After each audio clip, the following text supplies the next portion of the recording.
नमस्कार मित्रांनो, आज आपण बघणार आहे पर्यावरण शिक्षण. MPSCचा खूप लाडकाचा टॉपिक आहे पर्यावरण, आणि ह्यामध्ये येतं शाश्वत विकाससुद्धा. आता ह्याच्यावरती जे काही मागच्या वर्षीच्या 2-3 वर्षामध्ये जर आपण काही ट्रेंड बघितले, त्यांचे प्रश्न विचारण्याची जी काही पद्धत आहे, तर ह्यामध्ये ते प्रश्न एकदम साधे सोपे विचारतात आणि एकदम बेसिक प्रश्न असतात. त्यामुळे ह्यासाठी आपल्याला हा व्हिडिओ पूर्ण बघणं महत्त्वाचं आहे. इयत्ता 11वीचं हे पुस्तक आहे. आपल्या स्टेट बोर्डमधले काही स्ट्रेट फॉरवर्ड प्रश्न आहेत ते आपण या ठिकाणी बघणार आहे. ह्याच्या अगोदरचे जे जर तुम्ही प्रश्न व्यवस्थित बघितले असतील, की ह्या 2-4 वर्षामध्ये मागच्या प्रिव्हियस इयर क्वेश्चन पेपरमध्ये जर बघितलं, तर तुम्हाला काही प्रश्न दिसतील, तर ते सरळ सरळ ह्याच पाठ्यपुस्तकामधून आलेले आहेत. तर ह्याचा आपण सिलेबस आधी नीट बघू.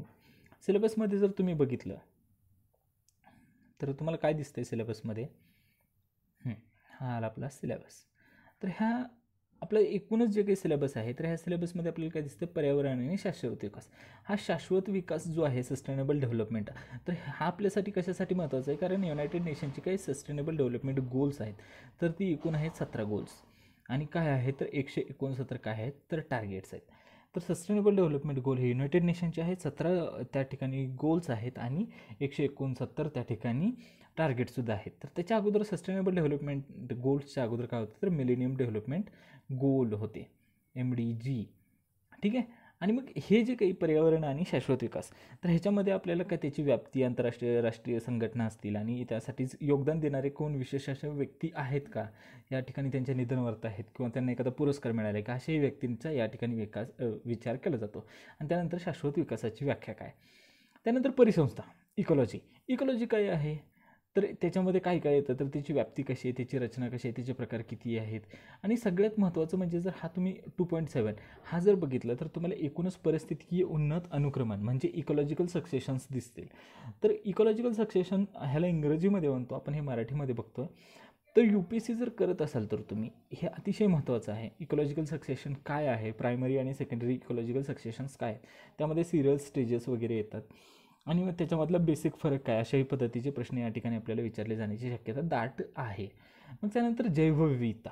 आता जैवविविधता का महत्त्वाचं आहे, तर आपलं जे काही 5 जून ह्या वर्षी आपण जे काही सेलिब्रेट केला वर्ल्ड एन्व्हायरमेंट डे, तर हा एन्व्हायरमेंट डेची जी काही थीम होती ती होती सरळ सरळ जैवविविधता. तर जैवविविधता लेट सेलिब्रेट बायोडायव्हर्सिटी असं होतं ते, सेलिब्रेट बायोडायव्हर्सिटी.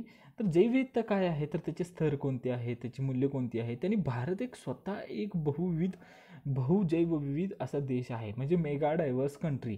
एकूण मेगा डायव्हर्स कंट्री किती आहेत, तर जगभरामध्ये 17 आहेत, तर त्यापैकी भारत एक आहे. त्यानंतर जे काही धोके आहेत जैवविविधतेला, त्यानंतर मॅन ॲनिमल कॉन्फ्लिक्ट म्हणजे वन्यजीव आणि मानव यांच्यामधला संघर्ष जो आहे तो सगळ्यांनाच माहिती आहे आपल्याला. त्यानंतर जैवविविधतेचं संवर्धन म्हणजेच आपल्याला जे काही करायचं आहे, कन्झर्वेशन करायचं आहे, बायोडायव्हर्सिटी कन्झर्वेशन. त्यानंतर पुढचा प्रश्न येतो आपला की नॅचरल रिसोर्सेस. जसं ह्युमन रिसोर्सेस HR असतं, कंपनीमध्ये काम करण्याला माहिती आहे. HR म्हणजे काय, human resource. Human as a resource आपण जर कन्सिडर करतो, तर तसं आपण नेचर ॲज अ रिसोर्स, मग त्याला नॅचरल रिसोर्सेस, मग कुठलं पाणी, जंगल, अन्न, जमीन, खनिजे आणि त्यांचा शाश्वत वापर. परत परत हा शब्द येतो, शाश्वत. तर ह्याच्यावरती आपल्याला फोकस करणं महत्त्वाचं आहे. त्यानंतर येते आपत्ती, म्हणजे काय, डिझास्टर. आता डिझास्टरचे प्रकार किती आहेत, मग नॅचरल डिझास्टर, मॅनमेड डिझास्टर आणि त्याचे परिणाम, त्याचे कन्सिक्वेन्सेस. तर अशा पद्धतीचा आपल्याला एकूण सिलेबस आज आपण कव्हर करणार आहे. 5 टॉपिक आहेत. आत्ता आपण सिलेबस बघितला आहे, आता आपण हळूहळू एक एक गोष्ट बघू.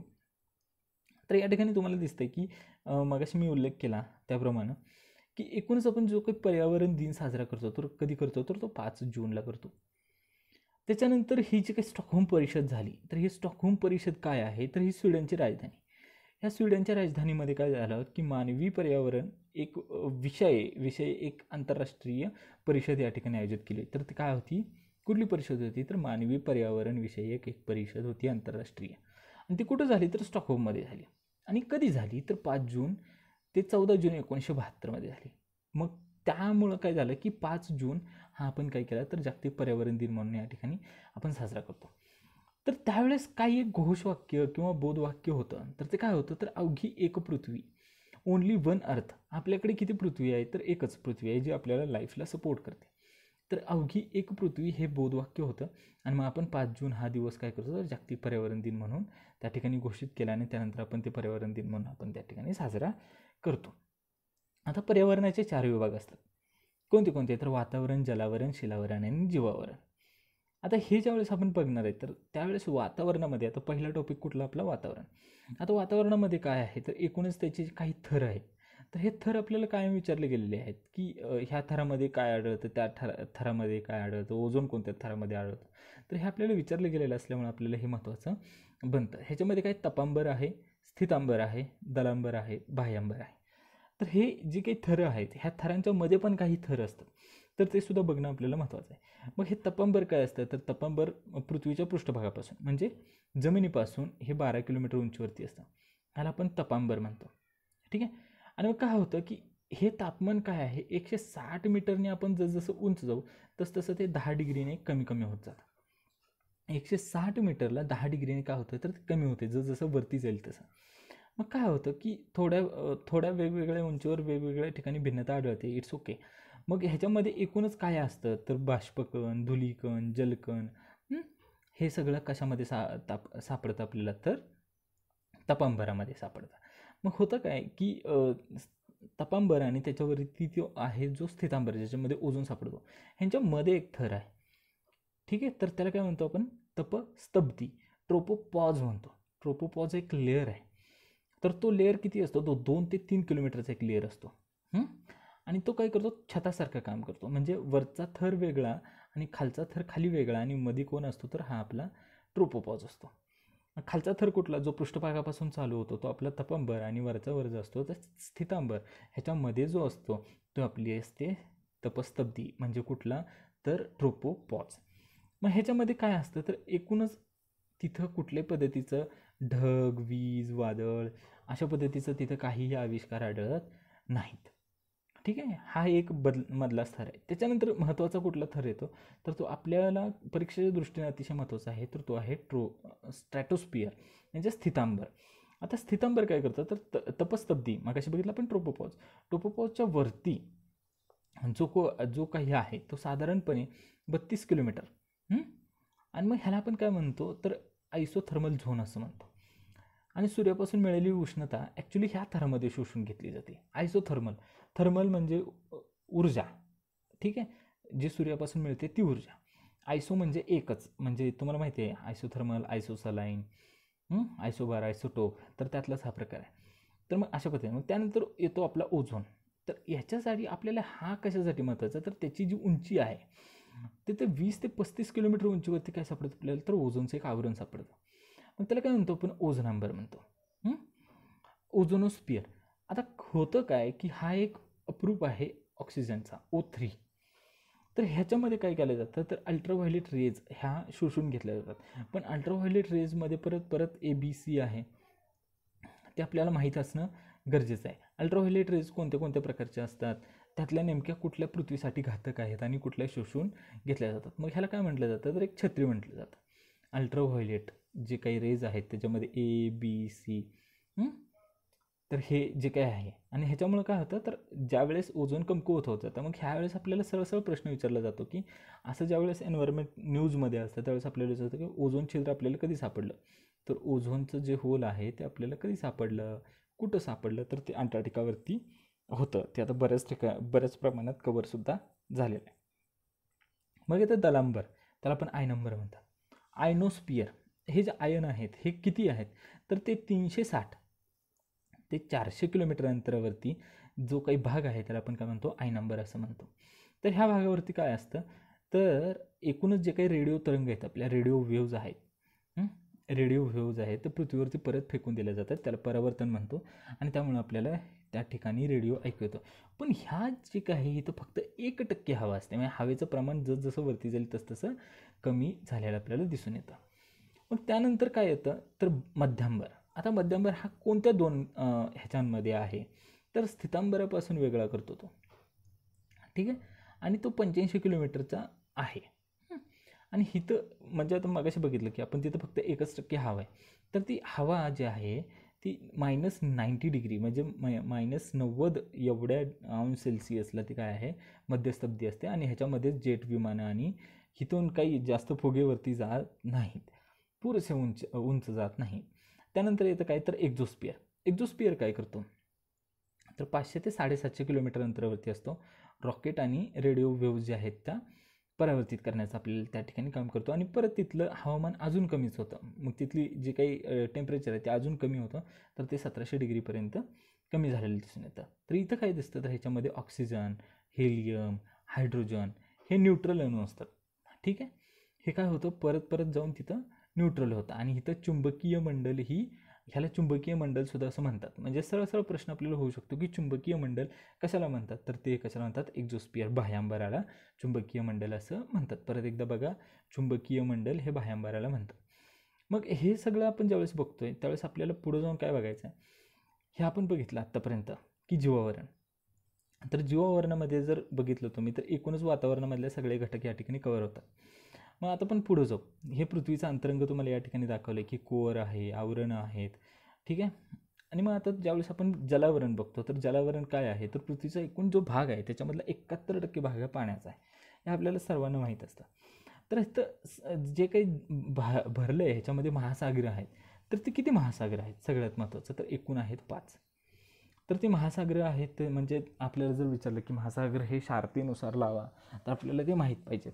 शार्तीनुसार, त्यांच्या आकारमानानुसार कोणत्या खंडात कोणतं आहे, तर या ठिकाणी आपल्याला ते माहीत असलं पाहिजे. ह्याच्यामध्ये काय येतं, तर समुद्र, नद्या, महासागर, तळी, तलाव, झरे ह्या सगळ्यांचा उल्लेख या ठिकाणी कशा येतो, तर जलावरणमध्ये येतो. शिलावरण, शिला म्हणजे काय, तर दगड. ठीक आहे. तर ह्याला आपण लिथोस्फिअर असं म्हणतो. पृथ्वीचं कवच असेल आणि घनरूप असणारा जो भाग आहे त्याला आपण काय म्हणतो, शिलावरण म्हणतो. ह्याच्यामध्ये फॉसिल सापडतात.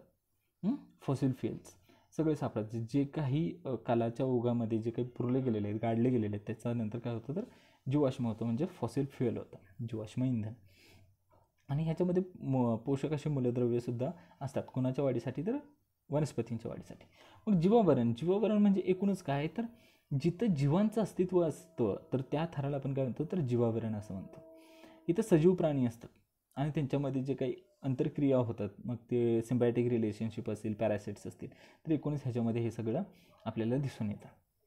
ठीक आहे. आणि मग आता ज्यावेळेस आपण पुढं बघतो की मगाशी आपण उल्लेख केला की पर्यावरणशास्त्र आपण जे आज बघतोय ह्याच्यामध्ये कशा समजतो, भौतिक, फिजिकल, मग इकॉनॉमिकल. आपण बघितलं की एक आपण त्याला रिसोर्स म्हणून यूज करतो, नेचर ॲज अ रिसोर्स. तर ते आपण अर्थशास्त्राशी कनेक्ट करू शकतो. मग मानवाचा सुद्धा त्याबरोबर संपर्क येतो, त्यामुळे समाजशास्त्र. त्यानंतर आपलं जे काही रसायनसुद्धा आहे त्याच्यामध्ये. त्यानंतर राज्यशास्त्र आहे. त्यानंतर अभियांत्रिकी आहे. राज्यशास्त्र इन द सेन्स कसं आहे की आपल्या संविधानामध्ये सुद्धा आपल्याला एक मूलभूत कर्तव्य दिलेलं आहे. ठीक आहे. आणि मग त्यानंतर काय येतं, तर अभियांत्रिकी, इंजिनिअरिंग आहे. आता संगणकशास्त्र. तर आपल्याकडे मिहीर आणि प्रत्युष नावाची काय होती, तर सुपर कम्प्युटर्स होते. तर मिहीर आणि प्रत्युष नावाची जी सुपर कम्प्युटर्स होते, तर हे कशासाठी होते, तर मेट्रोलॉजिकल, हवामान खात्याशी संबंधित असणारे हे 2 सुपर कम्प्युटर्स होते. एक पुण्यात आहे आणि एक नोएडामध्ये आहे. त्यानंतर याचं तत्त्वज्ञान, त्यानंतर कृषी, रसायन, भौतिक. हे एकूणच सगळं एकत्र केल्यानंतर काय निघतं, तर आपलं पर्यावरणशास्त्र. ह्याच्यामध्ये एवढे घटक समाविष्ट होतात. ठीक आहे. मग आंतरराष्ट्रीय आणि राष्ट्रीय संघटना. आता राष्ट्रीय संघटनेमध्ये जर आपण बघितलं तर BSI, botanical survey of India. तर ह्याच्यामध्ये काय, वनस्पतींचं सर्वेक्षण केलं जातं. बॉटनी म्हणजे वनस्पती, बरोबर. 1890मध्ये म्हणजे इंग्रजांनी ह्याचं काय केली, स्थापना केली. तर हे कुठे केली, कोलकात्यामध्ये केली. एका बाजूला आपल्याला जर संस्था दिल्या आणि पुढे जर आपल्याला त्या संस्थेचं वर्ष दिलं, स्थापना वर्ष दिलं, तर अशाही पद्धतीच्या जोड्या यावरून होऊ शकतात. किंवा त्याच्यावरती त्याची मुख्यालयसुद्धा आपल्याला विचारली जाऊ शकतात. तर ह्या संस्थेचं काम काय आहे, तर सखोल सर्वेक्षण करायचं वनस्पतींचं. त्यानंतर देशामध्ये कुठल्या कुठल्या वनस्पतींचं आढळ आहे, अस्तित्व आहे आणि त्याची परिसंस्था आणि आर्थिक उपयुक्तता ह्याचा सगळा तपशील आपल्याला या ठिकाणी मिळतो. त्यानंतर फॉरेस्ट रिसर्च. आता वन अनुसंधान संस्था. तर ह्याच्यामध्ये काय आहे, तर 1906 डेहराडूनमध्ये याची स्थापना केलेली आहे. त्याच्यानंतर झूलॉजिकल सर्वे ऑफ इंडिया. आता होतं काय माहिती का, बऱ्याच वेळेस आपल्याला या ठिकाणी विचारलं जातं की ह्याचा लोगो असा आहे. पांडासुद्धा एका वर्ल्ड वाईल्ड लाईफ फंड ह्याचा तो काय आहे, तर अशाच पद्धतीचा लोगोमध्ये पांडाचा वापर केला जातो. तर इथं पण काय केलं, झूलॉजिकल सर्वे ऑफ इंडियामध्ये या ठिकाणी एका प्राण्याचा उपयोग केला आहे, त्यांनी त्या चित्रामध्ये दाखवलं आहे. तर हे जे काही करतं, तर वन्यजीवांचं सर्वेक्षण करायचं, संशोधन करायचं, त्याचे शोध घ्यायचे. आणि ह्याच्यासाठी ही जी संस्था आहे 1916मध्ये हिची स्थापना झाली. आणि हे भारतामधलं कुठं आहे, तर कोलकात्यामध्ये आहे. समजलं. आता पुढची जी संस्था आहे ती आहे आपली IUCN. IUCN कधी स्थापना झाली आणि तिचं मुख्यालय कुठे आहे हे बघणं आपल्याला महत्त्वाचं ठरतं. तर ही जी आहे 5 ऑक्टोबर 1948ला याची स्थापना झाली आणि ही पहिली जागतिक पर्यावरण संघटना म्हणून तिला ओळखलं जातं. मग आपल्याला सरळ स्ट्रेट फॉरवर्ड प्रश्न येतो की IUCNच्या संदर्भामध्ये खालील गोष्टी लक्षात घ्या आणि योग्य अयोग्य अशा विधानं ओळखा. तर ह्याच्यामध्ये आपल्याला त्याचं स्थापना वर्ष दिलं जातं आणि त्याच्यामध्ये अशा पद्धतीची एकच लाईन टाकून दिली जाते की ही पहिली जागतिक पर्यावरण संघटना म्हणून ओळखली जाते. तर ती काय आहे? IUCN. मग त्यानंतर आपल्याला काय महत्त्वाचं आहे तर ह्या IUCNच्या अंतर्गत ह्याचं मुख्यालय कुठे आहे तर स्वित्झर्लंड बरं का. आता हे रामसर एक करार झाला होता 1972ला. तर हा परत चर्चेमध्ये होता. रामसर हा परत काय चर्चेमध्ये होता तर एकूणच भारतामध्ये नवीन 10 रामसर स्थळांचा समावेश झाला. अगोदर होते 27, त्याच्यामध्ये 10 ॲड केले तर किती झाले? 37 झाले. ह्या 37मध्ये महाराष्ट्राला ह्या आता नवीन जे काही 10 होते त्याच्यामध्ये महाराष्ट्राची एक पहिली रामसर साईट झाली. ती कुठली झाली तर आपली नांदूर मधमेश्वरला झाली. कुठं झाली तर नांदूर मधमेश्वर. हे नांदूर मधमेश्वर कुठे येतं तर हे आपलं येतं निफाड तालुक्यामध्ये येतं आणि हे नाशिकमध्ये येतं. ठीक आहे. तर अशा पद्धतीच्या काही न्यूज येतात. त्यावेळेस आपल्याला हे रामसर कन्व्हेन्शन 1971 साली झालं आणि 2 फेब्रुवारी किती तर 2 फेब्रुवारी हा दिवस आपण काय करतो तर रामसर डे म्हणून सेलिब्रेट करतो. दरवर्षी वेगवेगळ्या ठिकाणी आपण हा दिवस साजरा करतो. मग त्याच्यानंतर कोणते असे करार झालेले आहेत तर ह्या करारांमध्ये महत्त्वाचा करार कुठला तर जागतिक वारसा करार 72ला आला. मग धोक्यातल्या प्रजाती एंडेंजर्ड जे काही स्पीसीज आहेत त्यांच्या संदर्भात जो करार झाला CITI. आणि मग जे काही आपला जैवविविधता करार आहे CBD तो सुद्धा झालेला आहे. आणि मग ह्या अशा पद्धतीचे आंतरराष्ट्रीय करार केले जातात. आणि मग परत एकदा लक्षात ठेवा की जी काही IUCN आहे ही IUCNच्या अंतर्गत सगळं आहे. IUCNची जी स्थापना आहे 5 ऑक्टोबर 1948 आणि जगातली पहिली जागतिक पर्यावरण संघटना आहे हे या ठिकाणी आपल्याला लक्षात ठेवावं लागेल. त्याच्यानंतर त्याचं मुख्यालय स्वित्झर्लंडमध्ये आहे आणि त्याच्या अंतर्गत हे सगळे येतात. आता होतं काय की IUCN म्हटल्यानंतर मग UNEP united nation environment programme 1980मध्ये WWF यांच्या विद्यमानाने मग हे जागतिक संवर्धन केलं जातं. कशाचं तर बायोडायव्हर्सिटीचं. आणि परत एकदा की शाश्वत विकासाची संकल्पना ठरवण्यात आलेली आहे. मग हे कोणी केली तर ह्याच्यामध्ये ह्यांनी आपण मागाच्यापासून बघतोय की शाश्वत विकास हे आपल्या पर्यावरणाच्या दृष्टीने एकूणच एक्झामच्या दृष्टीने किती महत्त्वाचं आहे. तर शाश्वत विकास म्हणजे सस्टेनेबल डेव्हलपमेंट. तर ह्याचे काही अजेंडा वगैरे ठरवलेले आहेत. तर ते आता नेरी काय आहे तर राष्ट्रीय पर्यावरण अभियांत्रिकी अनुसंधान संस्था. ही नेरी जी आहे ही कुठं आहे तर नागपूरला आहे. कुठं आहे तर नागपूरला आहे. तर मग ही CSIR जी आहे ही नवी दिल्लीमध्ये आहे. ह्याच्यामध्ये ह्यांचे मुख्यालय कुठं आहेत, ह्यांच्या विभागीय प्रयोगशाळा वगैरे कुठं आहेत हे आपल्याला लक्षात ठेवणं महत्त्वाचं आहे. त्याच्यानंतर आपण बघितलं की मगाशी मी तुम्हाला उल्लेख केला होता की काही ठिकाणी लोगोंमध्ये प्राण्यांचा वापर केला जातो. तर इथं काही तुम्हाला दिसतो तर हा पांडा दिसतो. हा पांडा जो प्राणी आहे हा कुणाचा म्हणजे कोणत्या लोगोमध्ये वापरला जातो तर तो कशामध्ये आहे जागतिक नैसर्गिक वन्यजीव निधी. ठीक आहे. जागतिक नैसर्गिक वन्यजीव निधी वर्ल्ड वाईल्ड लाईफ फंड. ठीक आहे. तर ह्याचं मुख्यालय सुद्धा कुठं आहे तर या ठिकाणी स्वित्झर्लंडमध्ये स्थापना आहे 1961ला. तर मग ह्याच्यामध्ये एक ट्रॅफिक नावाची एक संकल्पना आहे बघा. ट्रॅफिक म्हणजे आपल्या रस्त्यावरचं ट्रॅफिक नव्हे तर trade record analysis of flora and fauna. म्हणजे वन्यजीवांचे जे काही बेकायदेशीर व्यवहार केले जातात ते व्यापार केला जात होता तर त्याच्या विरोधात ही या ठिकाणी एक प्रसिद्ध अशी मोहीम या ठिकाणी हातात घेतली आणि त्याचं नाव काय आहे तर ट्रॅफिक. आणि ही कुणाच्याद्वारे तर WWF world wild life fund. तर या ठिकाणी मग आपल्याला हे सांगणं महत्त्वाचं आहे.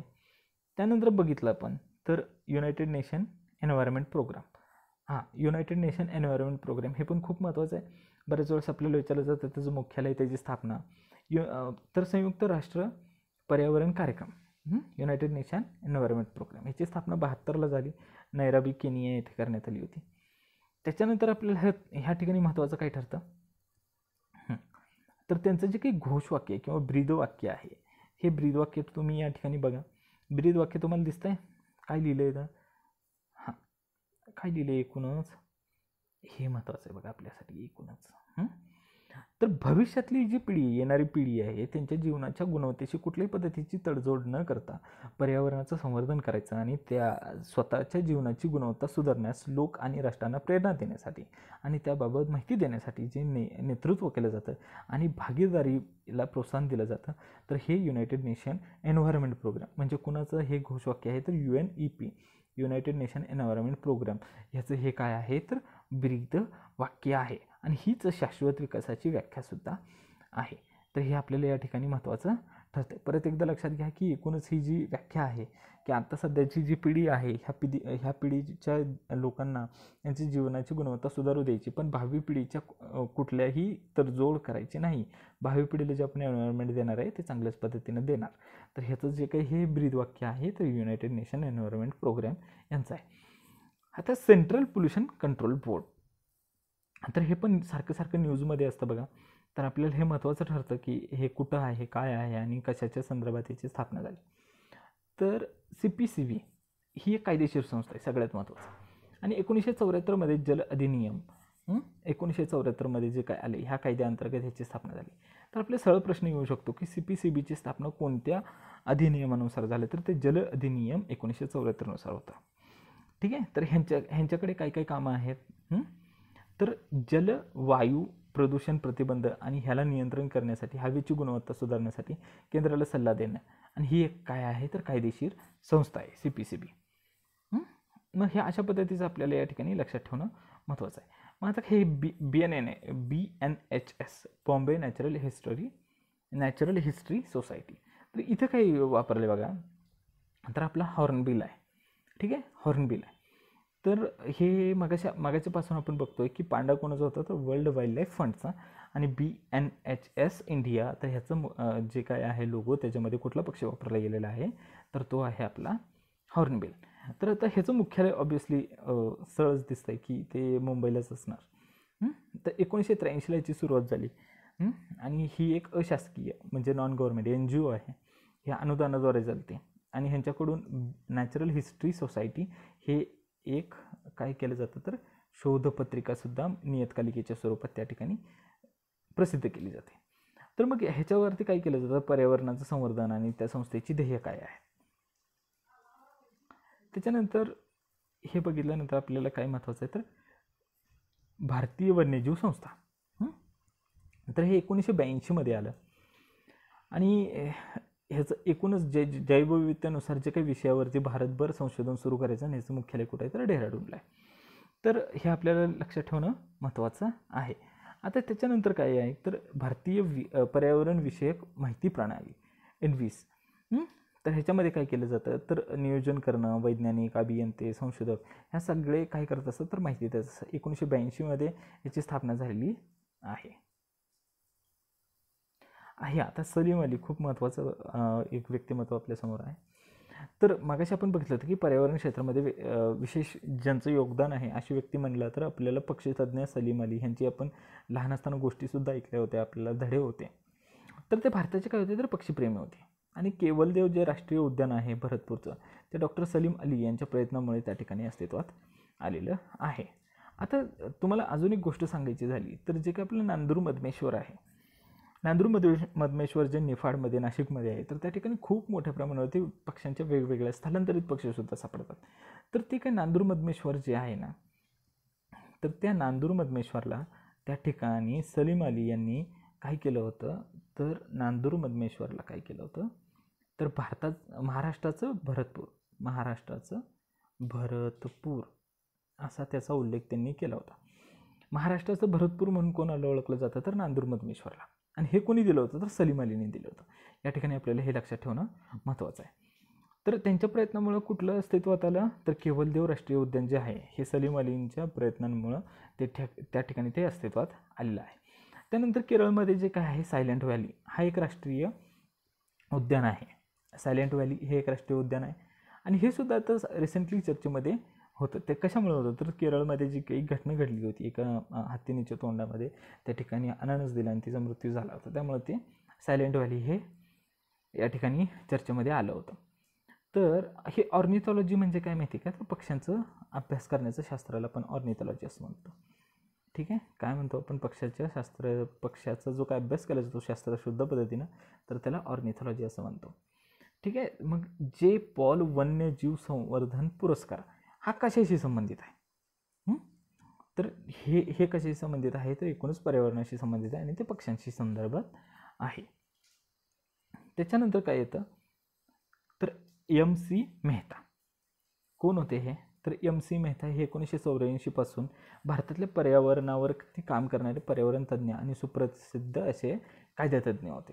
तर ह्यांनी काय केलं होतं की लवादमध्ये सुप्रीम कोर्टामध्ये त्यांनी काय केलं होतं तर ताजमहालाचं संरक्षण, गंगेचं शुद्धीकरण आणि किनारी प्रदेशामध्ये कोळंबी मासेमारीवरती व्यापार, आणि त्यांनी ह्या ठिकाणी शाळा आणि महाविद्यालयांमध्ये सुद्धा पर्यावरण शिक्षण सक्तीचं केलं होतं. तर असे मुद्दे त्यांनी मांडलेले होते. मग आपण ह्याच्यानंतर आपल्याला अजून एक महत्त्वाची व्यक्ती आहे, ते म्हणजे कोण आहे तर MS स्वामीनाथन. MS स्वामीनाथन म्हटलं की आपल्याला माहिती आहे ते भारताच्या हरित क्रांतीचे काय आहे तर जनक म्हणून ओळखलं जातं. तर ते जे काही शेतीतज्ञ आहेत ते आणि त्यांनी जे काही एकूणच जैवविविधतेच्या संदर्भामध्ये त्यांनी जपणूक करण्यासाठी जे काही मौलिक योगदान दिलं आहे त्याच्यामुळे त्यांचं नाव चर्चेमध्ये असतं. आता हे बघा, ही एक बिश्नोई कमिटी, असे बॉक्सेस खूप महत्त्वाचे असतात बरं का. तर ही बिश्नोई कमिटी जी आहे का नाही तर ही राजस्थानमधली आहे. कुठली? राजस्थानमधली एक बिश्नोई कमिटी. आणि 1730मध्ये तिथल्या एका राजाने काय केलं होतं की त्यांचा राजमहाल बांधण्यासाठी लाकूड गोळा करायला सांगितलं होतं, आणि तिथं असलेल्या एकूणच गावातल्या अमृता देवी यांनी काय केलं, झाडे वाचवण्यासाठी त्यांनी झाडांना जाऊन मिठ्या मारल्या, आणि त्यामुळं ती बऱ्याच लोकांची कत्तलसुद्धा झाली होती. म्हणजे एका रात्रीमध्ये त्यांनी किती 363 लोकांना त्या ठिकाणी आपला जीव गमावा लागला होता. आणि त्यानंतर मग त्या राजाने परत कधीच त्या ठिकाणी कुठल्याही पद्धतीचं पर्यावरणाचे हानी करणार नाही असं दाखवून दिलं होतं. तर इथं तुम्हाला ते चित्रही दिसतंय त्या संदर्भात. आता शाश्वत विकास जी आहे ना, शाश्वत विकास ही संकल्पना आपल्यासाठी खूप महत्त्वाची आहे. मगाच्यापासून बघतो शाश्वत विकास ही संकल्पना आहे तर आपल्याला दिसते बघा. शाश्वत विकास म्हणजे काय? शाश्वत विकास म्हणजे काय तर भावी पिढीच्या गरजा पूर्ण करायच्या क्षमतेला धक्का न पोचवता आजच्या पिढीच्या गरजा पूर्ण करणं. मागाशी पण आपण ती डेफिनेशन बघितली होती. तर ती युनायटेड नेशन एन्व्हायरमेंट प्रोग्रामचं काय होतं तर घोषवाक्य होतं. आणि शाश्वत विकासाची संकल्पनासुद्धा तेच सांगते. शाश्वत विकास म्हणजे काय? एकूणच चिरंतन आणि चिरकाल टिकणारा विकास.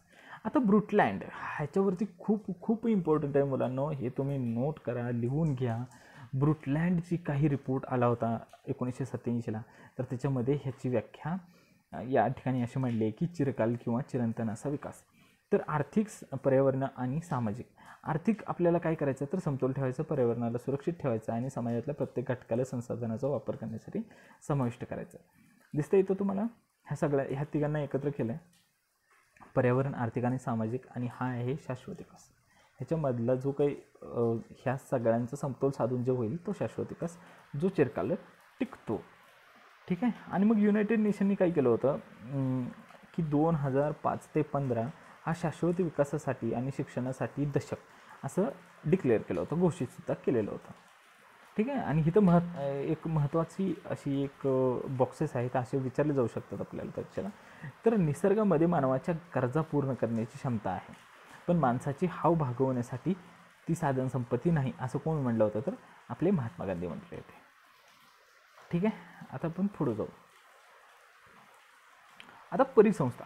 आता ही जी परिसंस्था आहे, ही परिसंस्था काय सांगते तर एकूणच ही जी परिसंस्था आहे ह्याच्यामध्ये ह्याची उत्पत्ती कशी झाली, काय झाली हे आपल्याला विचारलं जाणार नाही, पण ही जी संकल्पना आहे तर ही खूप महत्त्वाची आहे आपल्यासाठी की ह्याच्यामध्ये वेगवेगळ्या पद्धतीच्या अन्नजाळे, अन्न साखळी ह्यांचा उपयोग कशासाठी होतो हे आपल्याला विचारलं जातं. तर जैविक आणि अजैविक घटकांचा एकूणच समावेश म्हणजे काय असतं तर आपली परिसंस्था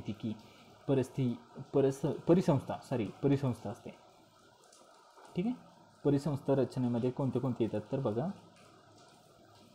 जैविक आणि अजैविक घटकांचा समावेश या ठिकाणी होताना दिसतो. मग जैविक घटक कुठले, अजैविक घटक कुठले तर म्हणजे भौतिक, असेंद्रिय आणि सेंद्रिय. ठीक आहे. आणि जैविक घटक कुठले तर उत्पादक, भक्षक आणि विघटक. तर हे आपल्याला लक्षात ठेवणं महत्त्वाचं आहे. ठीक आहे. आपण पुढे कव्हर करू. आता ह्याच्यामध्ये तुम्हाला माहितीच आहे की अजैविकमध्ये आपण मगाशी बघितलं की जे काही भौतिक घटक आहेत त्याच्यामध्ये सनलाईट येतं, टेम्परेचर येतं, रेनफॉल येतो, ह्युमिडिटी येते, आणि वातावरणातला दाब। असेंद्रियमध्ये काय येतं तर आपले सगळे carbon dioxide, nitrogen, oxygen, phosphorus, गंधक, पाणी, माती, खडक ह्या सगळ्यांचा या ठिकाणी समावेश होतो। आता इथे जर तुम्ही बघितलं तर अजैविक म्हणजे काय आणि जैविक म्हणजे काय तर थोडक्यात समजून घेऊ आपण। अजैविक जैविक थोडंसं छोटं करतो मी। अजैविक म्हणजे निर्जीव आणि जैविक म्हणजे सजीव। हे सगळे निर्जीव घटना आहेत बघा, म्हणजे सूर्यप्रकाश, तापमान, पर्जन्य, त्यानंतर हे नायट्रोजन, प्राणवायू, फॉस्फरस, गंधक, पाणी, त्यानंतर कार्बोहायड्रेट्स, स्निग्ध पदार्थ, प्रथिने, ठीक आहे। पण ज्यावेळेस जैविक घटकांचा आपण समावेश करतो त्यामध्ये सगळे सजीव असतात, मग उत्पादक येतं, भक्षक येतं आणि विघटक। तर ह्या ठिकाणी आपल्याला हे लक्षात ठेवणं महत्त्वाचं आहे। मग ह्याचे काही काही असे मनोरेसुद्धा आहेत ते आपण बघू। आता परिसंस्थेचे जे प्रकार आहेत, परिसंस्थेचे प्रकार कोणते तर नैसर्गिक आणि मानवनिर्मित। आता नैसर्गिक जे आहे ते पूर्णपणे कशावरती अवलंबून असतात तर सौर ऊर्जेवरती असतात। आता हे काय आहे तर ही एक तळं दाखवलं आहे आणि ह्या तळ्यावरती हे पूर्णपणे सौर ऊर्जेवरती डिपेंड आहे। हे सूर्य ऊर्जेपासून जे बनतं त्याला आपण काय म्हणतो तर नैसर्गिक परिसंस्था म्हणतो। हे नॅचरल इकॉलॉजी आहे। तर ह्याच्यामध्ये काय दिसते तुम्हाला की या ठिकाणी मासे आहेत, प्लवंग आहे, ठीक आहे, मग भूस्थिर अशा वनस्पती आहेत, काय पाण्यामध्ये हलतात, मग प्राथमिक भक्षक, मग द्वितीय भक्षक, मग शाकाहारी, आणि मग एकूणच सगळे हे उत्पादक आहेत। ह्या हिरव्या वनस्पती सगळे उत्पादक असतात।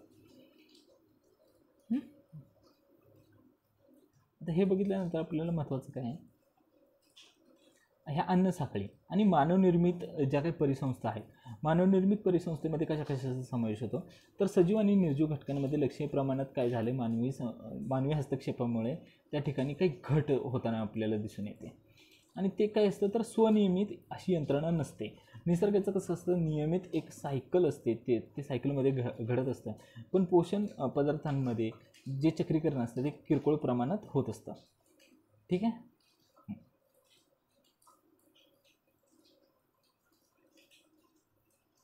आता पुढे बघू आपण की आपल्याला या ठिकाणी सौर ऊर्जेपासून जे काही अन्न साखळी एक तयार झालेली आहे। अन्न साखळी म्हणजे फूड चेन आणि फूड वेब ह्याच्यामध्ये काय एक फरक आहे। फूड चेन आणि फूड वेब, वेब म्हणजे काय तर जाळं आणि चेन म्हणजे काय तर तुम्हाला दिसतंय की एकतर काय होईल, हे वरतून सरळ एक उत्पादक आहे, गवत आहे, गवतावरती नाकतोडं बसेल, नाकतोड्याला बेडूक खाईल, बेडक्याला साप खाईल, सापाला ससाना खाईल। तर ही एक सरळ जी असते त्याला आपण काय म्हणतो तर अन्न साखळी असे म्हणतो। पण ही ज्यावेळेस कॉम्प्लेक्स होते त्यावेळेस मात्र काय होतं ती अन्न जाळी तयार होते, ठीक आहे। आता हे अन्न जाळे आहे। ह्या अन्न जाळ्यामध्ये तुम्हाला काय दिसतं तर असंख्य अशा वेगवेगळ्या अन्न साखळ्या असतात, अनेक अन्न साखळ्या असतात, पण त्यांना संपूर्ण असं स्वातंत्र्य असतं का तर नसतं। मग परिसंस्थेत एखादा जीव दुसऱ्या जीवावरती पूर्णतः कधीच अवलंबून नसतो। आणि मग हे सगळं या ठिकाणी तुम्हाला सापडलेलं आहे की सगळ्या म्हणजे बऱ्याच अन्न साखळ्या एकत्र आले की अन्न जाळी बनते। आता हे पर्यावरणातले मनोरे आपल्यासाठी महत्त्वाचा घटक आपण बघू। तर हा एक सरळ दिसतो आणि एक उलटा दिसतोय। हा जो संख्येचा जो मनोरा आहे तो सरळ आहे। प्राथमिक जे उत्पादक आहेत म्हणजे खूप मोठ्या प्रमाणावर गवत आहे, त्या गवतावरती हरणं आहेत आणि त्या हरणांना खाणारं कोण आहे तर वाघ असेल। आणि त्या वाघाला म्हणजे कालांतराने काय होईल की ते जे काही वाघ आहेत ते मरून जातील आणि ते त्यांचं विघटन होईल। किंवा दुसरी जर तुम्ही या ठिकाणी जर बघितलं की ही चेन कशी चालते तर खूप सारे गवत आहे, गवतावरती काय आहेत तर नाकतोड्याला कोण खातं तर बेडूक खातो, बेडकाला कोण खातं तर साप खातो। तर अशा पद्धतीचे जे काही मनोरे आहेत तर पण ह्याच्यामध्ये एक लक्षात ठेवा की साईज कमी होत जाते। म्हणजे जर इथं खूप सारं गवत आहे, ते गवतावरती असे 100 असे नाकतोडे आहेत, ते 100 नाकतोड्यांना 10 बेडकांनी खाल्लं आणि 10 बेडकांना 2 त्या ठिकाणी ससाण्यांनी खाल्लं किंवा घारींनी खाल्लं, ठीक आहे। आता जैव वस्तुमानाचा जो मनोरा आहे आता इथे दिसतंय बघा तुम्हाला, मग अशी बोललो होतो तसं की कशा पद्धतीने हे उत्पादक आहे तो खूप मोठ्या प्रमाणावरती इथं एनर्जी कंझ्युम करतो, किती तर 1000 किलो कॅलरी, 1000 किलोग्रॅम आहे। त्याच्यानंतर ते शाकाहारी प्राणी दिसत आहेत, ससा दिसतो, हरिण दिसत आहे, तर हे 100 किलोग्रॅमपर्यंत आहे। तर त्याच्यानंतर येतो ते प्रथम मांसाहारी, तर तो कोण आहे तर कोल्हा असेल किंवा लांडगा असेल तर तो 10 किलोग्रॅम। आणि उच्च मांसाहारी हा किती आहे, एखादा सिंह असेल तर तो 1 किलोग्रॅम। तर प्रत्येक वेळेस आपल्याला काय दिसतंय की पुढं जाताना फक्त 10% ऊर्जा जाते, किती जाते फक्त 10% ऊर्जा जाते। तर लिंडमन यांनी हा काय केलेला आहे 10% सिद्धांत मांडलेला आहे. तर या ठिकाणी हे तुम्हाला लक्षात घेणं महत्त्वाचं आहे. आणि परत इथं तुम्हाला ते अजून परत तेच दिसतं आहे कशा पद्धतीनं कसं दिसतं आहे. 100% प्राथमिक उत्पादक आहेत, मग 10% काय आहे तर प्राथमिक भक्षक आहे, 1% द्वितीय भक्षक आहे, मग 1% तृतीय भक्षक आहे, आणि मग 0.01% काय आहे तर उच्च भक्षक आहे. आता या ठिकाणी तुम्हाला खूप सारी अशा चक्र दिसतील. मग ह्याच्यामध्ये तुम्हाला कुठली कुठली चक्र दिसतात तर ह्याच्यामध्ये नायट्रोजन, कार्बन, प्राणवायू, गंधक, फॉस्फरस, जलचक्र अशा पद्धतीची वेगवेगळी चक्रसुद्धा तुम्हाला या ठिकाणी पर्यावरणामध्ये दिसत असतात. ह्याच्यावरती सुद्धा परीक्षेला प्रश्न येऊन गेलेला आहे, तर ते आपल्याला लक्षात ठेवणं महत्त्वाचं आहे. आता हे तुम्हाला माहीत असेल असं कन्सिडर करतो मी की स्पर्धा, शिकार, परजीविता म्हणजे पॅरासाईट, सहोपकारिता म्हणजे ह्यात काय असतं तर सिम्बायोटिक म्हणजे कोणी कोणाला हानी करत नाही. तर तुम्ही हे एकदा वाचून घ्या. स्पर्धेमध्ये काय असतं तर एक जीव दुसऱ्या जीवाला हार्म करतो, एकाचा जीव जातोच त्यामध्ये. मग शिकारीमध्ये पण तसंच होतं. आणि सहोपकारितामध्ये काय आहे, पॅरासाईट म्हणजे काय असतात हे एकदा बघून घ्या. आता हे सगळ्यात महत्त्वाचा आपला जो काही प्रकार आहे तो UPSCच्या दृष्टीनं महत्त्वाचा असलेला आहे. त्याचबरोबर राज्यसेवेसाठी हा खूप इम्पॉर्टंट असा टॉपिक आहे. तो म्हणजे काय आपलं थोडं मोठं करतो, तुम्हाला व्यवस्थित वाचता येईल की परिस्थितिकीय उन्नत अनुक्रमण म्हणजे काय म्हणतो आपण त्याला, इकॉलॉजिकल सक्सेशन. ठीक आहे, इकॉलॉजिकल सक्सेशन असं म्हणतो. तर काय होतं की नैसर्गिक अवस्थेत एखादा अधिवास व्यापणाऱ्या वनस्पतींचा हळूहळू समूह तिथे येतो. एक प्रकारच्या वनस्पती समुदायाने हळूहळू दुसऱ्या वनस्पतीची जागा घ्यायला सुरुवात करतात आणि वनस्पतीचे उन्नत अनुक्रमण प्रक्रिया सुरू होते. आता ह्याच्यामध्ये होतं काय माहिती आहे का, उन्नत अनुक्रमण ही जी काही प्रक्रिया आहे ही गुंतागुंतीची असते आणि ज्यावेळेस ती चरमावस्थेला पोहोचते म्हणजे त्याला काय आपण म्हणतो तर क्लायमॅक्स स्पेसिस असं म्हणतो. क्लायमॅक्स असं म्हणतो. आणि या ठिकाणी काय होतं तर ती शेवटची अवस्था. क्लायमॅक्स स्पेसिस ही प्रगल्भ असते आणि पुनरुत्पादक अशी सुद्धा ती अवस्था असते. तर मग ह्याच्यामध्ये तुम्हाला काय दिसतंय की 2 प्रकार आहेत प्राथमिक. आता आपण प्राथमिक आधी व्यवस्थित बघू जेणेकरून तुमचं कन्फ्युजन कुठल्याही पद्धतीचं नको येतं. हे झालं ॲडजस्ट. आता हे प्राथमिक जे उन्नत अनुक्रमण आहे म्हणजे आपण ह्याला प्रायमरी इकॉलॉजिकल सक्सेशन असं म्हणतो. Primary ecological succession. आता इथं काय होतं माहिती आहे का, प्रायमरी म्हणजे काय, मूळ. तर नवीन तयार झालेला खडक आहे किंवा लावारस वाहून आला आहे आणि त्या ठिकाणी कुठलंच काहीच नाही, म्हणजे तिथं पूर्ण काही नाही, वनस्पती नसलेला उजाड भाग आहे आणि तिथे ही प्रक्रिया सुरू होते. मग ह्या भागावरती या उजाड भागावरती स्वतःला प्रस्थापित करणाऱ्या सजीवांचा पहिला गट जो असतो त्याला आपण काय म्हणतो तर आद्यप्रवर्तक असं म्हणतो. त्याला इंग्लिशमध्ये आपण पायोनियर असं म्हणतो. ह्या पायोनियर स्पेसिस जे असतात ना ह्या प्रायमरी सक्सेशनमध्ये असतात. ज्यावेळेस प्रायमरी सक्सेशन येतं त्यावेळेस त्या ठिकाणी काय केलं जातं तर या ठिकाणी त्याच्यामध्ये सगळ्यात आधी वनस्पती त्या ठिकाणी येतात आणि तिथं त्यांचं अस्तित्व सिद्ध करतात. तर त्याला काय आपण म्हणतो तर पायोनियर स्पेसिस. मग काय होतं की सेकंडरी सक्सेशनमध्ये काय असतं, सेकंडरी इकॉलॉजिकल सक्सेशनमध्ये काय असतं तर द्वितीय सक्सेशन जे काय आहे आपलं दुय्यम उन्नत अनुक्रमण प्रक्रिया, ह्या आपण काय म्हणतो तर सेकंडरी इकॉलॉजिकल सक्सेशन असं म्हणतो. बरोबर.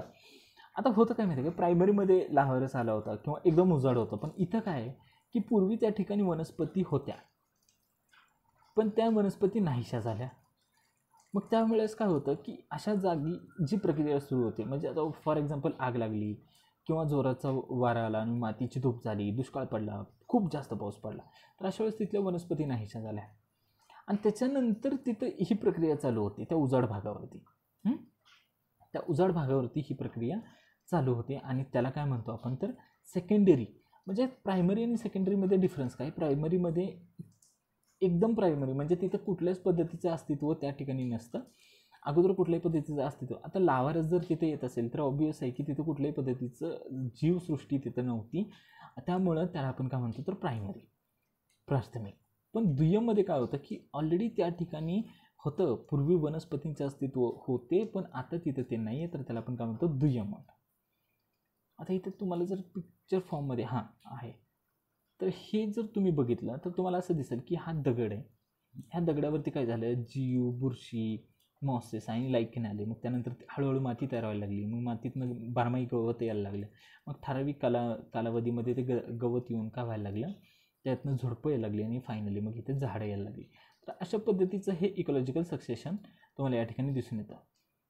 आता जमिनीकडून शिखराकडे त्याचं परिक्रमण होत असतं. आता हे तुम्हाला दिसेल इथं की इथं पण तसंच आहे, लायकेन मॉसेस होते, मग नेचे आलं, गवत आलं, मग छोटे छोटे वनस्पती, खोटी खोटी झुडपं होते, मला दिसेल इथं छोटी. इथं काहीच नव्हतं पहिल्यांदा, लायकेन होते, मग त्यानंतर इथं काय झालं, गवत नेचे थोडंफार यायला लागलं, मग त्याच्यानंतर इथं थोडी झुडपं यायला लागली, मग ह्या इथं झुडपं आल्यानंतर ही मोठी झाडं काही लगेच झाली नाही, तर ह्याच्यासाठी काही स्टेप्स गेलेले आपल्याला दिसून येतात. ठीक आहे. आता पुढं जैवविविधता म्हणजे काय आहे, तर एकूणच इथे तुम्हाला एक चार्ट खूप इंटरेस्टिंग आहे, दाखवतो मी. जैवविविधता, हां, तर जैवविविधतामध्ये तुम्हाला असं पण परत एक प्रश्न विचारला जाऊ शकतो, हे बॉक्सेस खूप इम्पॉर्टंट असतात. तर एकूण सस्तन प्राण्यांची जी आहे ते 5,000च्या आसपास सस्तन प्राणी आहेत, त्यांच्या प्रजाती आहेत. पक्ष्यांच्या प्रजाती किती आहेत, तर 10,000 आहेत. सरपटणारे प्राणी किती आहेत, तर ते पण 10,000 आहेत. मासे किती आहेत, तर ते 32,900 म्हणजे ते 30,000 समथिंग. मग उभयचर प्राणी किती आहेत, तर 7,000 आसपास आहेत. पण कीटक किती आहेत, तर 10 लाख आहेत बरं का. तर सगळ्यात जास्त संख्या कोणाची आहे, तर कीटकांची आहे. मग वनस्पती परत 3 लाख आहेत आणि लायकिन किती आहे, तर 17,000 आहे. तर ह्याचा जो सोर्स आहे ना, ह्या ऑथेंटिक सोर्स आहेत, आपल्याला टेन्शन घ्यायची गरज नाही, IUCN कडून हे आपल्याला आलेलं आहे. तर अशा ठिकाणी आपल्याला जर विचारलं की प्रजातींच्या चढत्या उतरत्या क्रमाने त्या ठिकाणी लावा, तर सगळ्यात पहिले येतात कीटक, मग येतात वनस्पती, ठीक आहे, आणि मग त्याच्यानंतर येतात आपले मासे. आता हे पहिले 5 तरी लक्षात ठेवा किंवा सगळ्यात पहिले कीटक, मग वनस्पती, मग मासे. आता जैवविविधता जे आपण बघणार आहे ना, हां, जैवविविधता म्हणजे काय, तर जैवविविधता म्हणजे एकूणच जी काही विविधता आहे जीवांमधली, त्यालाच आपण जैवविविधता असं म्हणतो. ठीक आहे. आता पुढं बघू. आता हे दिसतंय बघा जैवविविधता. जैवविविधतेमध्ये काय काय, तर सूक्ष्मजीव आहेत, कीटक आहेत, पक्षी आहेत, आपले जे काही पाळीव प्राणी आहेत, त्यामध्ये कोंबडी आहे, गायी आहे. मग ह्या ठिकाणी तुम्हाला आपल्याला अन्न देणारे म्हणजे इथं केळीचं झाड दिसतंय, पालेभाज्या आहेत, झाडं आहेत, परसबागेतल्या वनस्पती आहेत, आणि 19 मानवाच्या उपयोगासाठी असणाऱ्या सगळ्या गोष्टी त्या ठिकाणी दिलेल्या आहेत. आता जैवविविधतेचे जे स्तर आहेत, ते स्तर खूप महत्त्वाचे आहेत. आपल्याला हे स्तर व्यवस्थित बघून घेऊ आपण. तर जनुकीय विविधता, जनुकीय विविधता आहे, प्रजातीमधली विविधता आहे, आणि परिसंस्थेतली विविधता आहे. तर जनुकीय विविधता जी आहे का नाही, एखाद्या प्रजातीच्या समूहामधले अनुवंशिक जे फरक आहेत त्याला आपण जनुकीय विविधता असं म्हणतो. हा अनुवंशिक फरक म्हणजेच जीन म्हणजेच जनुक. ठीक आहे. तर ह्याच्यामध्ये काय असतं, रंग, चव आणि वास ह्यांचं आपल्याला उदाहरण दिसतं. उदाहरण इथं दिलं आहे की तांदूळ जे आहे किंवा गव्हाच्या अनेक जाती असतात, तर त्याला काय म्हणतो, किंवा आपण एखाद्या पाळीव प्राण्याचं सुद्धा आपण बघतो, त्यांच्या गुणसूत्रात ते बदल केले जातात. तर ते कशासाठी आहेत, तर ते सगळं एकूणच कशा येते, तर जनुकीय जैवविविधतेमध्ये येतं. मग त्याच्यानंतर नवनवीन त्या ठिकाणी स्पेसिस तयार होतात. मग आता प्रजातीमधले जैवविविधता बघायची आपल्याला, कशातली, प्रजातीमधली. बघून घेऊ. तर या ठिकाणी काय होतं की विविध विशिष्ट भागामध्ये आढळून येणाऱ्या प्रजातीमध्ये विपुलतेमध्ये फरक असतो. एखाद्या विशिष्ट प्रदेशातील प्रजातीमध्ये जी काही विविधता आहे, एखाद्या विशिष्ट स्थान विशिष्ट, तर त्याला काय म्हणतो आपण, तर प्रजातीय विविधता असं म्हणतो. आणि त्याच्यानंतर येतं परिसंस्था विविधता.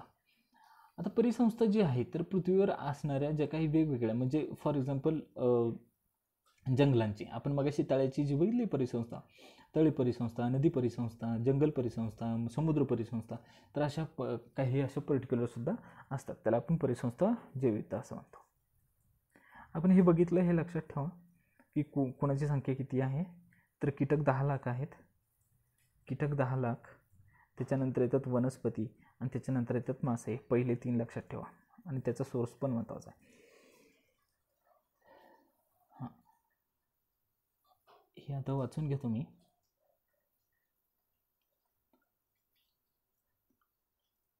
हां, तर भारत हा एकूण जे काही 17 बहुविध जे जैवविविधता असलेले देश आहेत, मेगा डायव्हर्स कंट्रीज आपण त्यांना म्हणतो. काय म्हणतो तर मेगा डायव्हर्स कंट्रीज. तर किती आहेत तर त्या 17 आहेत. त्या 17मध्ये कोण? मेक्सिको, कोलंबिया आणि जर्मनी. ह्या वर्षी काय होतं तर संयुक्तरित्या त्यांनी हे यांना 5 जूनचं जे काय आहे तर हा होस्ट त्यांना मिळालेला आहे 5 जून 2020. हा जो पर्यावरण दिन होता तो मेक्सिको आणि कोलंबियाने केला. मग इक्वेडोर, मग Peru, Brazil, Papua New Guinea, Madagascar, चीन, भारत आपल्यासाठी महत्त्वाचं आहे. मलेशिया, इंडोनेशिया, ऑस्ट्रेलिया, दक्षिण आफ्रिका, त्यानंतर USA, फिलिपाईन्स, व्हेनेझुएला आणि डेमोक्रॅटिक रिपब्लिक ऑफ कॉंगो. आता हे अतिसंवेदनशील क्षेत्र. आता ह्याला काय म्हणतो आपण तर बायोडायव्हर्सिटी हॉटस्पॉट असं म्हणतो.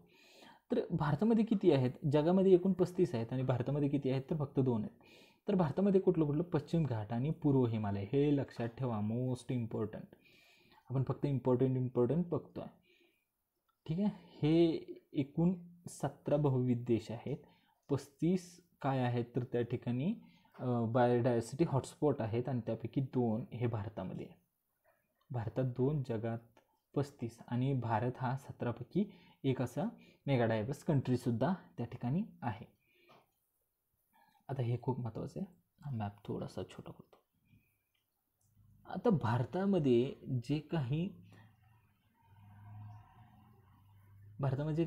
जैव भौगोलिक जे विभाग आहेत ते 10 आहेत. तर ते 10 विभाग बघा. तर 10 विभागामध्ये पहिला विभाग कुठला आहे तर हिमालयाच्या पलीकडील म्हणजे ट्रान्स हिमालय. ठीक आहे, 1 नंबर. 2 नंबर काय तर हिमालयीन. आता 2 नंबर जर तुम्ही बघितला तर इथून जे सुरू होतो खाली तो नॉर्थ ईस्टमध्ये सुद्धा जातो, अरुणाचल प्रदेशमध्ये. त्याच्यानंतर 3ऱ्या क्रमांकाचा जो आहे तो भारतीय वाळवंट आहे. तर भारतीय वाळवंट कुठं आहे तर ते राजस्थानमध्ये आहे, थोड्याफार प्रमाणात गुजरातमध्ये. त्यानंतर पश्चिम घाट, पूर्ण पश्चिम घाट. 6व्या क्रमांकाचा आहे तो दख्खन पठार जिथं आपण महाराष्ट्र आहे. त्याच्यानंतर 7वा जो आहे तो गंगेचा सापट प्रदेश. 8वा आहे तो ईशान्य भारत. 9वी बेटं, अंदमान निकोबार आणि लक्षद्वीपची बेटं. आणि 10व्या क्रमांकाचं आहे ते आपली समुद्रकिनारे, इकडची कोकणची किनारपट्टी आणि पूर्व घाटाची सुद्धा. तर अशा पद्धतीचे हे 10 काय होते तर जैव भौगोलिक विभाग भारताचे पण बघितलेले आहे.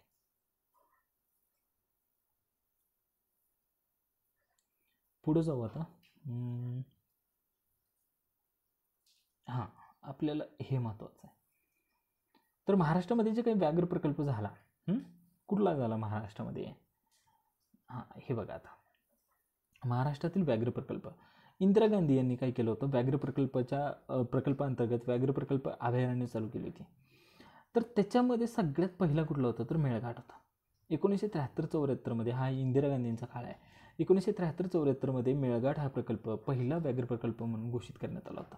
त्यासोबत गुगामल हे सुद्धा मेळघाट राष्ट्रीय उद्यानाच्या सोबतच त्यांनी देखभाल करण्यासाठी विभाग म्हणून घोषित केलेला होता. आता महाराष्ट्रामधलं आता पण बघितलं ते मेळघाट कुठं होतं तर ते अमरावतीमध्ये होतं. तर महाराष्ट्रामध्ये जे काही एकूण व्याघ्र प्रकल्प आहेत तर ते बघा तुम्ही कुठले आहेत तर मेळघाट आहे ते अमरावतीमध्ये आहे, मग ताडोबा आहे ते चंद्रपूरमध्ये आहे, पेंच नागपूरला आहे, सह्याद्री पश्चिम घाटात आहे, नवेगाव जे आहे ते गोंदियामध्ये आहे आणि बोर आहे ते वर्धेमध्ये आहे. ठीक आहे. आता ह्याच्यामध्ये सगळ्यात छोटं कोणतं मोठं कोणतं त्यांच्या आकारमानानुसार हे सुद्धा लक्षात ठेवा. आता इथं बरेच वेळेस काय होतं की पेलिकन फेस्टिवल कुठं सेलिब्रेट केलं जातं असंही विचारलं जातं. तर ते कोलेरू राष्ट्रीय उद्यान आंध्र प्रदेशमध्ये केलं जातो. आणि हे दाचिगाम जे आहे त्याला आपण हंगूल असं म्हणतो. हंगूल हे दाचिगाममध्ये एक विशिष्ट प्रकारचं एक हरिण सापडतं, तर ते दाचिगाममध्ये सापडतं. आणि गीरमध्ये एकदम जे काय म्हणतो आपण स्थान विशिष्ट एंडेमिक जे आहेत ती अशी सिंह सापडतात, त्यांची संख्या वाढलेली आहे. आणि बंदीपूर जे आहे ते कर्नाटकमध्ये आहे, तिथं पण आपल्याला काय सापडतं तर भारतातले गवे, हत्ती, वानर आणि वाघ. तर हे असं या ठिकाणी लक्षात ठेवणं आपल्याला महत्त्वाचं आहे. आता हे जीवावरण, तर ह्याच्यामध्ये 3 झोन आहेत बघा. या 3 झोनमध्ये तुम्हाला दिसतंय की सगळ्यात पहिला कोर झोन आहे म्हणजे सगळ्यात आत, की ज्याच्यामध्ये खूप स्ट्रिक्ट असतं की तुम्ही आत नाही जाऊ शकत, तिथं तुम्हाला प्रवेश हा निश्चित असतो. बफर झोनमध्ये तुम्ही काही करू शकता, रिसर्च वगैरे करू शकता, संशोधन असतील किंवा शालेय उपक्रम असतील. पण संक्रमणमध्ये काय असतं तर तुम्ही तिथं जे काही असेल तुम्ही तिथं वस्ती करू शकता, पिकं घेऊ शकता, वनीकरण आणि करमणूक, फिल्मचं शूटिंग वगैरे करू शकता. आपल्याला हे विचारलं गेलं होतं बरं का की हत्ती जो प्रकल्प आहे, हत्ती प्रकल्प आपण 1992 पासून चालू केला आणि तो कोणत्या कोणत्या राज्यांचा राज्य प्राणी, तर झारखंड, केरळचा आहे आणि तमिळनाडूचा सुद्धा आहे. ठीक आहे, तर ह्या 3 राज्यांचा तो काय आहे तर राज्य प्राणी आहे. हां, आता पुढं जायचं आहे आपल्याला. तर मला वाटतं या ठिकाणी नैसर्गिक संसाधने. आता नैसर्गिक संसाधने ज्यावेळेस आपण बघतो तर त्यामध्ये सगळ्यात महत्त्वाची संसाधने कोणती आहेत? पाणी आहे, वन आहे, अन्न आहे, जमीन, खनिजे आणि ह्याचा शाश्वत वापर. परत एकदा शाश्वत या ठिकाणी आलेला आहे. तर एकूणच पृथ्वीवरच्या निरनिराळ्या स्रोतातले जे पाणी आहे, तर पाणी कुठं कुठं आणि किती किती हे पण आपल्याला परीक्षेला विचारलं जाऊ शकतं. महासागरामध्ये किती आहे? बर्फाच्या स्वरूपात 2% आहे, 2.2. भूजल स्वरूपात 0.5% आहे, जमिनीवर फक्त 0.2% आहे आणि आर्द्रतामध्ये 0.005 आणि नद्यांमध्ये तर खूपच कमी 0.001% आहे. तर हे या ठिकाणी आपल्याला लक्षात ठेवणं महत्त्वाचं आहे, परीक्षेच्या दृष्टीने महत्त्वाचं आहे.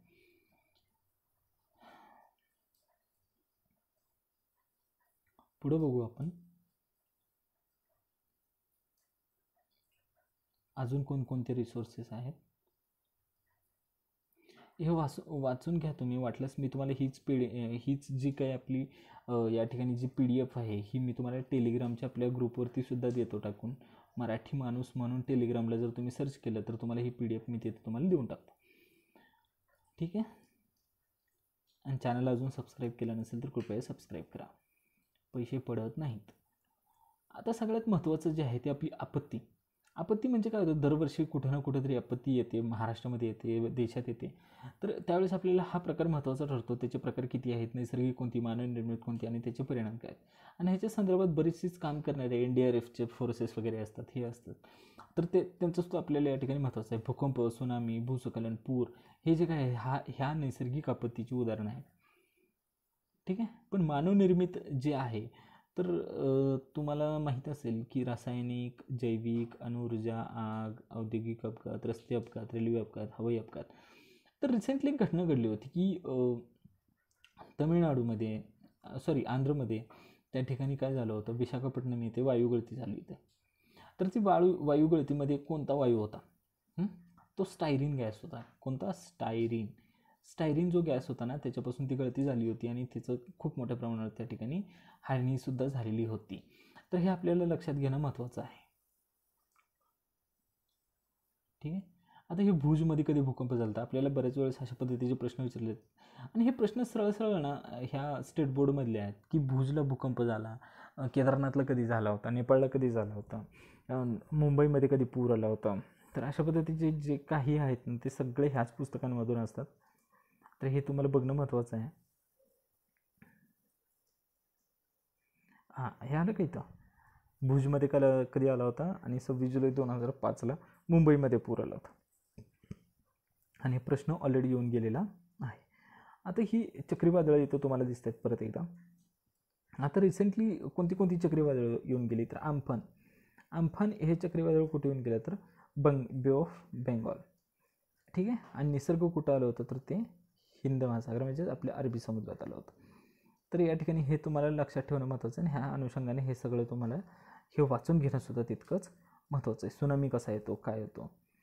आणि मग आता हे फुकुशिमा जे काय आहे हे कधी आलं होतं तर 2011मध्ये आलं होतं. तर हे लक्षात ठेवा. चेन्नईमध्ये पण आलं होतं, ते 2004ला आलं होतं. म्हणजे जोड्या लावायला जर आलं ना तुम्हाला चेन्नईमध्ये कधी सुनामी आले होते तर 2004ला आले होते. अशा पद्धतीच्या काही घटना असतात. आणि आपल्यासाठी महत्त्वाच्या ज्या गोष्टी आहेत त्या बॉक्सेस. आता ह्या फक्त बॉक्सेस करायचे आपण, आपल्याकडे वेळ नाही तेवढा. तर ह्या बॉक्सेसमध्ये तुम्हाला काय दिसतं आहे की 2019पर्यंत आपण दुष्काळमुक्त राज्य करण्यासाठी 2014पासून काय केलं होतं तर जलयुक्त शिवार अभियान काढलं होतं. त्या अभियानाचं नाव काय होतं तर जलयुक्त शिवार. आणि 2019 हे त्याचं टार्गेट होतं आणि दुष्काळमुक्त करण्यासाठी डिसेंबर 2014पासून या ठिकाणी काय केलं होतं तर ते जे काही पावसाचं पाणी आहे ते जिरवून कायम सिंचन सुविधा तयार करणं आणि भूजल पातळी वाढवणं हा त्याचा मुख्य उद्दिष्ट होता. ठीक आहे, आपल्याला अशाच पद्धतीचे बॉक्सेस महत्त्वाचे आहेत. अजून पुढं काय सांगता येईल. तर या ठिकाणी आपलं पुढचं टॉपिक मला वाटतं आता हे कंप्लीट झालेलं आहे. तर या ठिकाणी परत तुम्हाला दिसेल की खूप चांगल्या पद्धतीने इथे शब्दसूचीसुद्धा दिली.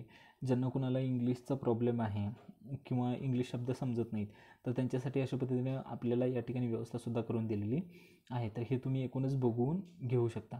रिओचा जाहीरनामा काय आहे, वसुंधरा परिषद कधी झाली होती, ठीक आहे, हरित क्रांती म्हणजे काय आहे, पर्यावरणपूरक एन्व्हायरमेंटल फ्रेंडली म्हणजे काय, तर या ठिकाणी सगळे तुम्हाला शब्दसूचीसुद्धा मिळून जाईल. आणि हीच तुम्हाला PDF-सुद्धा तुम्हाला या ठिकाणी टेलिग्राम चॅनलवरती मिळून जाईल. टेलिग्राम चॅनलला जायचं आणि काय करायचं, त्या ठिकाणी सर्च काय करायचं तुम्हाला, तर मराठी माणूस म्हणून तुम्ही सर्च केलं की तुम्हाला काय येईल, तर त्या ठिकाणी एक वास्तव नावाचं चॅनल येईल. तो वास्तव चॅनल जे आहे ना, त्या वास्तव चॅनलवरती तुम्हाला हे मिळून जाईल. तुम्ही चॅनल अजून सबस्क्राईब केलं नसेल तर प्लीज सबस्क्राईब करा. धन्यवाद.